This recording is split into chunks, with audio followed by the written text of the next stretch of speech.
রাষ্ট্র চাইলে এই রাষ্ট্রের চেহারা বদলে দিতে পারে। 3.5 থেকে 4 লক্ষ মসজিদে দেশে আছে,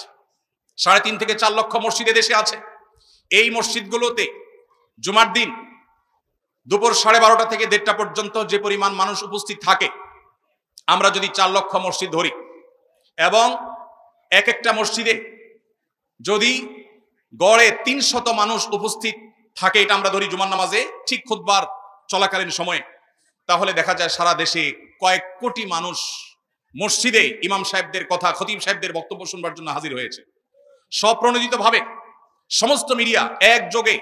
পিক টাইমে যে পরিমাণ দর্শক পায়, সেই দর্শকের সংখ্যার চাইতে বহুগুণ বেশি হবে এই সংখ্যা, যেটা ওলামা একরামের কথা শুনবার জন্য মানুষ সপ্তাহের সবচাইতে সেরা টাইমটা, সবচাইতে ফ্রেশ টাইমটা জুমার দিনে ভালো করে একটা ঘুম দিয়ে ফ্রেশ মোডে সবচেয়ে ভালোভাবে একটা গোসল দিয়ে উত্তম পোশাক পরিধান করে সুগন্ধি মাখিয়ে সবচাইতে ফ্রেশ মোডে ওলামা একরামের সামনে এসে বসে থাকে মানুষ কথা শুনবার জন্য। ভাইরা আমার, এই মসজিদগুলো,